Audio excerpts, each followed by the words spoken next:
DSC exam లో అదే విధంగా టెట్ ఎగ్జామ్ లో అందరికీ ఇబ్బంది పెట్టే కామన్ టాపిక్ ఏదైనా ఉందంటే అది మనకి ఫిజిక్స్ అని చెప్పొచ్చు.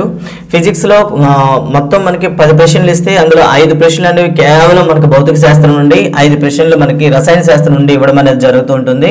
సో భౌతిక శాస్త్రం నుంచి 5 ప్రశ్నలు అనేవి కేవలం ముఖ్యంగా 3 కాన్సెప్ట్ల నుండి 3 ప్రశ్నలు ఇస్తూ మిగతా 2 ప్రశ్నలు అనేవి ర్యాండమ్ గా మార్చడం అనేది జరుగుతుంది.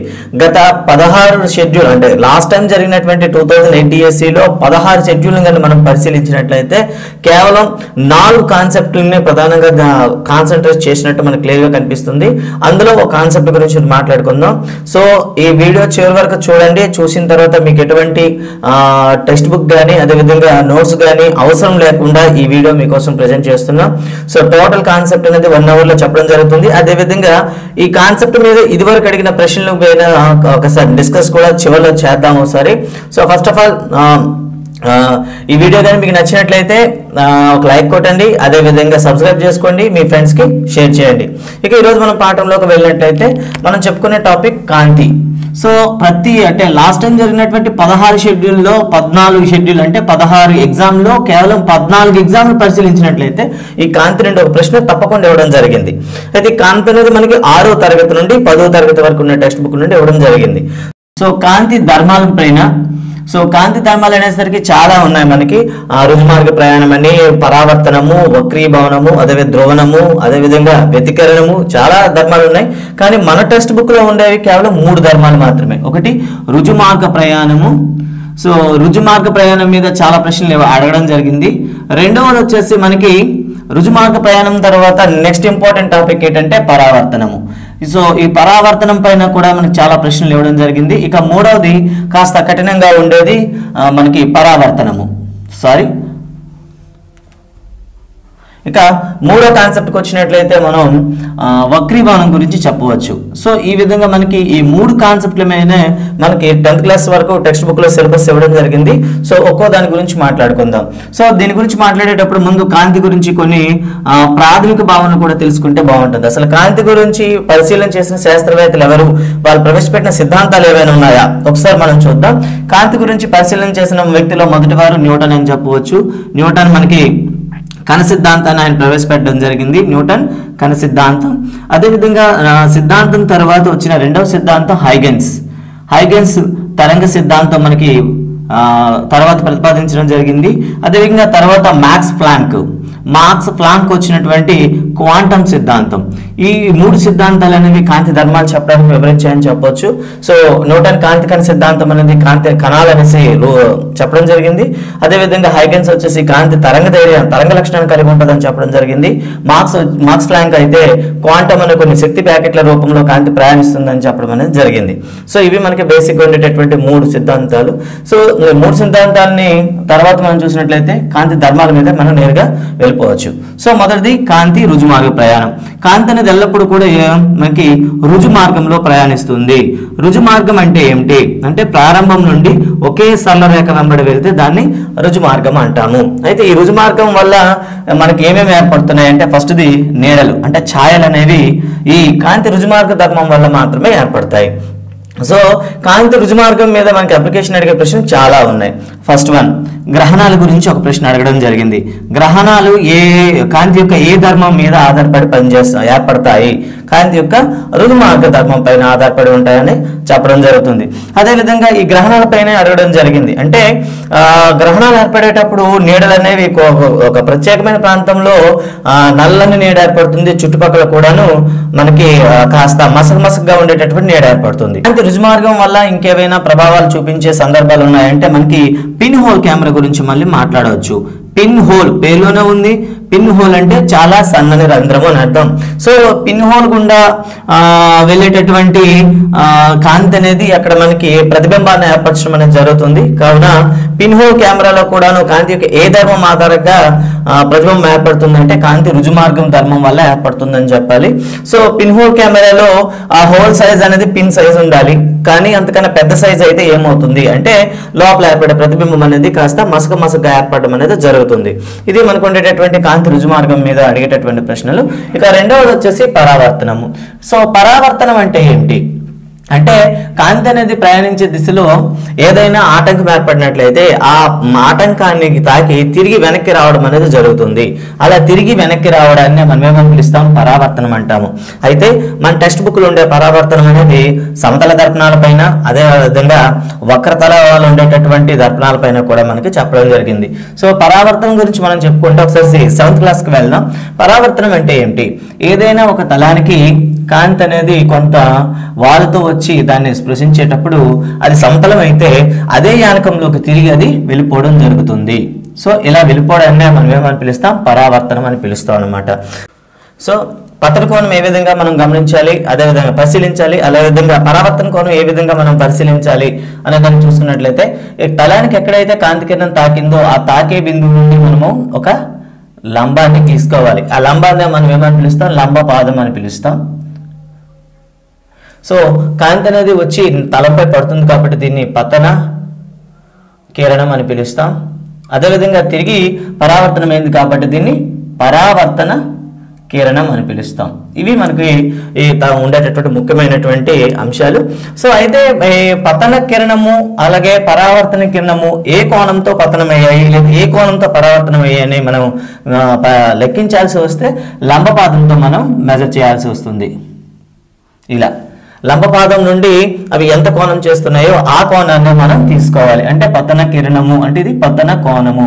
పతన కిరణాన్ని మనం ఇన్సిడెంట్ రే అంటాం కాబట్టి దీన్ని యాంగిల్ ఐ అని రాస్తాం. అలాగే పరావర్తనం చెందినటువంటి కిరణాన్ని మనం ఏమంటాం, రిఫ్లెక్టెడ్ రే అంటాం కాబట్టి ఈ కోణాన్ని యాంగిల్ ఆఫ్ రిఫ్లెక్షన్ అని పిలుస్తాం. ఈ విధంగా పతన కోణం కానీ పరావర్తన కోణం కానీ లెక్కించేటప్పుడు ఎల్లప్పుడూ కూడాను లంబపాదాన్ని ఆధారంగా చేసుకుని చేయాల్సి వస్తుంది. అయితే ఇక్కడ పరావర్తన గురించి వివరించడానికి కొన్ని పరావర్తన నియమాలు అనేవి ఇవ్వడం జరిగింది. సో పరావర్తన నియమాలు ఎలా ఉంటాయో ఒకసారి చూద్దాం. పరావర్తన నియమాలు ముఖ్యంగా మనకి 7th క్లాస్లో కనిపిస్తాయి. ఇప్పుడు కొత్త టెక్స్ట్ బుక్లో ఫిజిక్స్ 9th క్లాస్ టెక్స్ట్ బుక్లో కూడా కనిపిస్తాయి. ఒకసారి ఆ నియమాలు ఏంటో ఒకసారి చూద్దాం. సో ఇక్కడ పరావర్తన నియమాలు మనకు ముఖ్యంగా 2 ఉంటాయి. ఓకే, ఈ 2 నియమాల్లో మొదటిది ఏంటంటే ఏదైనా ఒక కాంతి కిరణం అనేది సమతలం మీద పతనమైనప్పుడు ఆ పతన కోణం అనేది పరావర్తన కోణానికి ఎల్లప్పుడూ సమానంగా ఉంటుంది. Angle I is equal to angle r. ఇక్కడ గుర్తుంచుకోవాలి ఒక విషయం. సో ఇది సమతలం మీద కాంతి పతనమైనప్పుడు మాత్రమే, అంతేగాని గరుకు తలం మీద పడేటప్పుడు అవి ఎల్లప్పుడూ సమానంగా కావు. అదేవిధంగా రెండో నియమం, ఇక్కడ మనం బొమ్మలు చూసినట్లయితే పతన కిరణము, పరావర్తన కిరణము, లంబపాదం 3 కూడా తలానికి ఒకవైపే ఉన్నాయి కాబట్టి ఇది మనకి రెండో నియమంగా చెప్పుకోవడం జరుగుతుంది. ఐఆర్ అండ్ లంబపాదాన్ని నార్మల్ అని పిలుస్తాం. సో ఐఆర్ఎన్లు తలానికి ఒకే వైపు ఉంటాయి. సో ఇవి మనకు ఉండేటటువంటి 2 పరావర్తన నియమాలు. ఈ పరావర్తన నియమాల ఆధారంగా మనకి లోయర్ క్లాసెస్లో ఉండేటటువంటి కాన్సెప్ట్ ఒకసారి చూద్దాం. So first of all periscope ఏర్పడే విధానం, పెరిస్కోప్ పనిచేసే విధానం ఒకసారి చూసుకోవాలి. అదేవిధంగా కెలిడియోస్కోప్, అదేవిధంగా 2 దర్పణాల మధ్య కోణం ఉండేటప్పుడు ప్రతిబింబాల సంఖ్య ఈ 3 కాన్సెప్ట్లు అనేవి సో ఈ పరావర్తన నియమం ఆధారంగా మనం చెప్పుకోవాలి. సో పెరిస్కోప్ చూసినట్లయితే ఇది జెడ్ ఆకారంలో ఉంటుంది. సో జెడ్ ఆకారంలో ఉండి ఎవరైనా సరే బంకర్లో కానీ లేదా సబ్మెరైన్లో ఉన్న వ్యక్తి ఉపరితలం మీద ఉండేటటువంటి పరిస్థితుల్ని గమనించడానికి పెరిస్కోప్ ఉపయోగిస్తారు. సో పెరిస్కోప్ అనేది జెడ్ ఆకారంలో ఉంటుంది. దీంట్లో 2 సమతల దర్పణాలు అనేవి ఈ జెడ్ యొక్క 2 కార్నర్స్ దగ్గర పెట్టడం జరుగుతుంది. సో ఇక్కడ వాడే దర్పణాలు ఏవి అని అడుగుతాడు, సమతల దర్పణాలు. ఓకే, సమతల ప్లేన్ మిర్రర్స్ అన్నమాట. ఇవి సమతల దర్పణాలు ఉపయోగించడం జరుగుతుంది. మొత్తం ఎన్ని ఉపయోగిస్తారంటే 2 ఉపయోగిస్తారు. ఇంకో విషయం మీద ఇంకా డీప్ గా అడగాలనుకుంటే సమతల దర్పణ ఏ కోణంతో అమరుస్తారు అంటే 45 డిగ్రీస్లో అమరుస్తారు. ఇది మనం తెలుసుకోవాలి. ఇంకోటి పిల్లలు ఆడుకునే వస్తువు కెలిడియోస్కోప్ అంటే 3 దర్పణాలు, సమతల దర్పణాలు అనేవి ఒకదానితో ఒకటి సమబాహు త్రిభుజంలో ఏర్పాటు చేయడం, అంటే ప్రతి కోణం 60 డిగ్రీలు ఉండేటట్లు చూస్తాం. దీంట్లో ఏవైనా సరే చిన్న గాజు ముక్కలు వేసినట్లయితే అది అందంగా ఒక మంచి మేజ్ డిజైన్ ఏర్పాటు చేయడం జరుగుతుంది. సో అలా డిజైన్ ఏర్పరచడానికి మనకి కెలిడియోస్కోప్ ఉపయోగిస్తాము. మూడవది ప్రతిబింబాలు. ప్రతిబింబాలు అంటే ఏంటి? రెండు సమతల దర్పణాలు అనేవి ఒక నిర్దిష్ట కోణంలో ఏర్పాటు చేసేటప్పుడు ఆ దర్పణాల్లో చూసేటప్పుడు ఆ వస్తువు యొక్క ప్రతిబింబాలు మనం చూడగలుగుతాం. ఆ ప్రతిబింబాల సంఖ్య ఎంత ఉంటుంది, ఆ ప్రతిబింబాల సంఖ్యను కనుగొనడం ఏ విధంగా అని మనకి క్వశ్చన్ అడగడం జరుగుతుంది. ఇక్కడ మనం ఎంత పర్ఫెక్ట్గా ఉంటే అంత బాగుంటుంది. ఎలా అంటే ఫర్ ఎగ్జాంపుల్ కోణం తీటా అయింది అనుకోండి, ఆ రెండు దర్పణాల మధ్య కోణం తీటా అయితే ఏర్పడే ప్రతిబింబాల సంఖ్య 360 degrees బై తీటాగా మనం చెప్తాం. అయితే ఇది ఎల్లవేళకు మాత్రం ఈ ఫార్ములా ఉపయోగించడానికి లేదు. ఎందుకంటే వచ్చే నెంబర్ అనేది ఈవెన్ నెంబర్ అయింది అనుకోండి, సరి సంఖ్య అయింది అనుకోండి, సరి సంఖ్య అయితే అక్కడ ఏర్పడే ప్రతిబింబాల సంఖ్య n-1 అని చెప్పాలి. అంటే ప్రతిబింబాల సంఖ్య ఎల్లప్పుడు బేస్ సంఖ్య మాత్రమే ఉండాలి. ఒకవేళ ఫర్ ఎగ్జాంపుల్ తీటా అనేది 60 degrees ఇచ్చారనుకోండి, ఫార్ములా ప్రకారం ఏమవుతుంది 360/60 వేసి మనం చేస్తాం.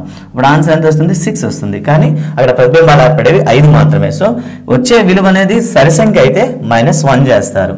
సో అదే బేస్ సంఖ్య వచ్చినట్లయితే ఉన్నది ఉన్నట్టుగా ఇచ్చేస్తారు. అంటే ఫర్ ఎగ్జాంపుల్ 72 degrees ఇచ్చారు అనుకోండి, 360/72 చేసినట్లయితే మనకి 5 వస్తుంది. సో ఇది బేస్ సంఖ్య కాబట్టి దాన్ని అలాగే విడిచిపెడతారు. ఈ విధంగా పరావర్తన నియమాల మీద లోయర్ క్లాసెస్ లో అడిగేటటువంటి ప్రశ్నలు ఈ విధంగా మనం చెప్పుకోవచ్చు. ఇక ఇదే పరావర్తన ధనం మీద హై లెవెల్కి వచ్చినట్లయితే అంటే 9th క్లాస్ 10th క్లాస్కి వచ్చేసరికి ఈ కాన్సెప్ట్ ఏ విధంగా మారుతుంది. సో 9th క్లాస్ లో చూసినట్లయితే పరావర్తనం ఆధారంగా మనకి 2 అంశాల మీద మనకి చెప్పడం జరుగుతుంది. ఒకటి సమతల దర్పణం అంటే సమతలాలు, అలాగే రెండవది వక్రతలాలు అంటే వక్రతలాల పైన పరావర్తనం ఏ విధంగా జరుగుతుంది, సమతలాల మీద పరావర్తనం ఏ విధంగా జరుగుతుంది అనేది మనకి 9th క్లాస్లోనూ 10th క్లాస్లోనే ఇవ్వడం జరిగింది. అయితే వక్రతలాలు మళ్ళీ మనం 2 రకాలు చెప్తాం. ఒకటి కుంభాకార తలాలు కలిగినవి, 2 పుటాకార. సో ఈ 2 తలాల మీద జరిగేటటువంటి వక్రీభవనం మీద పరావర్తనం మీద చాలా ప్రశ్నలు ఇవ్వడం జరిగింది. ఆ ప్రశ్నలు ఒకసారి మనం పూర్తిగా అర్థం చేసుకోవాలంటే అసలు సమతలాల మీద ఏ విధంగా జరుగుతుంది పరావర్తనం, వక్రతలాల మీద ఏ విధంగా ఏర్పడుతుందో చూద్దాం. ముందుగా సమతలం గురించి మాట్లాడుకుందాం. సమతలం అంటే మనకి రోజు ఇంట్లో వాడుకునేటటువంటి దర్పణం. సమతల దర్పణం గురించి మాట్లాడదాం. సమతల దర్పణంలో మనం చూసినట్లయితే ప్రతిబింబం అనేది రోజు మనం ఫేస్ మనం ఐడెంటిఫై చేస్తుంటాం. ఫేస్ ని ఐడెంటిఫై చేసేటప్పుడు ఏ విధంగా కనిపిస్తుంది? ఒకటి కుడి ఎడమగాను, ఎడమ కుడిగాను కనిపిస్తుంది. దీన్ని పార్శ్వ విలోమము అని పిలుస్తాము. ఇక రెండవది మనం నిల్చుంటే ఏర్పడేటటువంటి ప్రతిబింబం కూడా నిల్చున్నట్టే కనిపిస్తుంది కాబట్టి దాన్ని నిటారు ప్రతిబింబము అని పిలుస్తాము. సో ఈ పేర్లను చాలా ఇంపార్టెంట్. మనకి మనం ఎలా ఉంటే మా వస్తువు ఏ విధంగా ఉంటే ప్రతిబింబం కూడా అదే విధంగా ఉంటుంది కాబట్టి ఇది నిటారు ప్రతిబింబం అని పిలుస్తాం. అదేవిధంగా ఆ బొమ్మను మనం స్క్రీన్ పైన పట్టుకోలేం. ఇక్కడ చాలా మందికి సందేహం ఉంటుంది, స్క్రీన్ పై పట్టుకోవడం అంటే ఏంటి సార్ అని. సో నిజ ప్రతిబింబం అంటాము, దాన్ని మిథ్యా ప్రతిబింబం అంటే 2 సార్లు 2 కాన్సెప్ట్లు వస్తాయి. సో చిన్న డీవియేషన్ ఉంది. ఒక టార్చ్ లైటింగ్ తీసుకొని వేసాం అనుకోండి, స్క్రీన్ పైన లైటింగ్ పడుతుంది. అలా లైటింగ్ పడుతుందంటే దాన్ని మనం పట్టుకోగలుగుతున్నాం అని అర్థం. అలా ఏర్పడే ప్రతిబింబాలని మనం నిజ ప్రతిబింబాలు అంటాము. అలా కాకుండా కేవలం ఒక దర్పణంలో మాత్రమే చూడడానికి అవకాశం ఇస్తే వాటిని మిథ్యా ప్రతిబింబాలు అంటారు. సో సమతల దర్పణంలో మనం ఏర్పడే ప్రతిబింబం అనేది దర్పణంలో చూస్తాం తప్ప ఎక్కడ తెరపైన మనం పట్టుకోలేం కాబట్టి దాన్ని మిథ్యా ప్రతిబింబం అని పిలుస్తాం. సో ఇక్కడ మనం పరిశీలించాలి, సమతల దర్పణంలో ఏర్పడే ప్రతిబింబం యొక్క లక్షణాలు ఏమిటి? పార్శ్వ విలోమం కలిగి ఉంటుంది, నిటారు ప్రతిబింబం అది, అదేవిధంగా మిథ్యా ప్రతిబింబం కూడా అన్నది. ఇక తర్వాత వచ్చేసి మనం దీని మీద అప్లికేటివ్ క్వశ్చన్ చాలా సార్లు అడిగాడు. ఒక సమతల దర్పణానికి 8 మీటర్ల దూరంలో ఒక మనిషి నిలబడి ఉన్నాడు.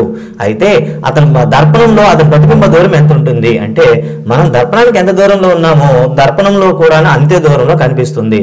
సో దీన్ని మనకి కన్ఫ్యూజ్ చేయాలంటే ఒక దర్పణానికి 7 మీటర్ల దూరంలో ఏ అనే వ్యక్తి ఉన్నాడు. అయితే అతని ప్రతిబింబానికి అతనికి మధ్యన ఉన్న దూరం ఎంత అంటే దర్పణంలో కూడా మనం 7 మీటర్స్ కౌంట్ చేసుకోవాలి, మొత్తం మనం చెప్పాలి. సో దర్పణం ముందు ఒక వ్యక్తి ఒక వస్తువు ఉన్నట్లయితే ఇది మొత్తం n మీటర్స్ అయితే లోపల ఉండే ప్రతిబింబం కూడా మనకి n మీటర్స్ లో దూరంలో ఉన్నట్లు కనిపిస్తుంది. అప్పుడు వాళ్ళిద్దరి మధ్య దూరం అనేది 2n అవుతుంది. సో వేగానికి సంబంధించి కూడా మనం దీన్ని అప్లై చేయొచ్చు. సో ఒక దర్పణానికి 8 మీటర్ల దూరంలో ఉన్న వ్యక్తి 5 మీటర్ పర్ సెకండ్ వేగంతో దర్పణం వైపు నడిచొస్తున్నాడు. అయితే ప్రతిబింబానికి అతనికి మధ్యన వేగం ఎంత అంటే అతను వచ్చేది 5 మీటర్స్ పర్ సెకండ్ అయితే లోపల ప్రతిబింబం కూడా 5 మీటర్స్ పర్ సెకండ్ తోనే తను దూరాన్ని రీచ్ అవుతుంది. టోటల్ గా 10 మీటర్ పర్ సెకండ్ అని చెప్పాల్సి వస్తుంది. ఇవి మనకి లోయర్ క్లాస్ సంబంధించినటువంటి కంప్లీట్ సమాచారం. ఇప్పుడు హైయర్ క్లాస్ కి వచ్చేసరికి కుంభాకార అదే విధంగా పుటాకార దర్పణాల గురించి పూర్తిగా మనం తెలుసుకోవాలి. ఎందుకంటే ఎగ్జామ్ లో మాక్సిమం వీటిపైన ప్రశ్నలు ఇవ్వడం జరిగింది. చివరిలో ఈ క్వశ్చన్లు అనేవి ఏ విధంగా ఇచ్చారనేది కూడా ఒకసారి డిస్కస్ చేద్దాం.